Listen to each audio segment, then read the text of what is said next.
মায়ের সামনে ছেলেকে খুন করার অভিযোগে দোষী সাব্যস্ত যাবজ্জীবন সাজা ঘোষণা আসানসোল আদালতে। শুক্রবার আসানসোল আদালতের সরকারি আইনজীবী বিনয় চ্যাটার্জি জানান, 2022 সালে রহমতনগরের বাসিন্দা ফজলে ইমামকে ধারালো অস্ত্র দিয়ে গলা কেটে খুনের অভিযোগ ওঠে মোহাম্মদ আলী নামে যুবকের বিরুদ্ধে। ঘটনার তদন্তে নেমে পুলিশ মোহাম্মদ আলীকে গ্রেপ্তার করে। বৃহস্পতিবার আসানসোল আদালতে 22 জন সাক্ষ্য প্রমাণের ভিত্তিতে দোষী সাব্যস্ত শুক্রবার যাবজ্জীবন সাজা ঘোষণা করে আদালত। अच्छा महसूस हो रहा है, जो चाह रहे थे वो फैसला सही हुआ। थोड़ा जोर से बोले। मतलब फैसला सही हुआ, जो हम लोग चाह रहे थे वो हुआ। हम लोग तो मतलब फांसी के तक में थे, लेकिन देखिए फिर भी कोशिश में है। कोर्ट के ऊपर भरोसा है। जो जिनका मर्डर हुआ वो आपके कौन भाई था? आपका नाम? हिना कौशल। कैसा महसूस कर रहे हैं ये सजा?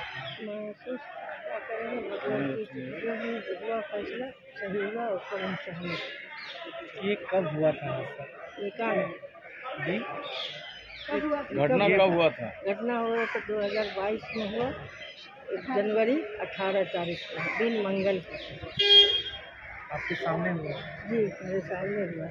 वो बाहर निकले, साथ साथ हम भी निकले। हम दरवाजा पर खड़े रहे, वैसे व्यवहार किया इतना भी बस एक पेपर पर एक सिला मारा पीछे से, और उसके बाद फिर गिरा के और बैठ गया सीना पर। और वो जो जिनका इंतकाल हुआ था वो कौन हुआ?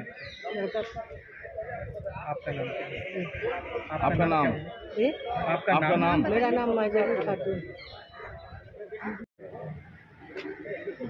গত 18/1/2022 সকাল 10টার সময় মায়ের সামনে ছেলেকে পেটে চাকু মারে এবং তারপর ধারালো অস্ত্র দিয়ে গলা কাটে। এটা করেছিল এটা মোহাম্মদ আলী আলাইহিস সোনু, রহমতনগরের, ঠিক আছে, রহমতনগরের, এবং করেছিল ফজলে ইমাম বলে যে ছেলেটি তাকে হত্যা করে এবং তারপর ওখানকার সবাই মিলে হসপিটালে নিয়ে যায়, হসপিটালে মৃত বলে ঘোষণা করে। এবং এইটা ফার্স্ট সঞ্জীব আম্বাস্তা সাহেব 22 জন সাক্ষী শুনে তারপর তাকে 22 জন সাক্ষী ছিলেন, গতকাল তাকে কনভিক্টেড করেছেন 302-এ। আজকে ওনাকে সাজা ঘোষণা করা হলো 302 এবং 324 সাজা ঘোষণা করে এবং তাকে যাবজ্জীবন এবং 1 বছর জেল দিয়েছেন। এবং এই কেসের আয়ু ছিলেন গোপাল পাত্র আর বিনয়ানন্দ চট্টোপাধ্যায়। আর মোটামুটি এখনো পর্যন্ত কবে হয়েছিল ঘটনা? 18/1/2022 তারিখে হয়েছিল। হিরাপুর থানার কেস নাম্বার 22/22, ডেটেড 18/1/22। আসামি হচ্ছে মোহাম্মদ আলী আলাইহিস সোনু, আর যার মায়ের নাম হচ্ছে মাহেদ জামিন খাতুন। ওনারাও আসছে আজকে।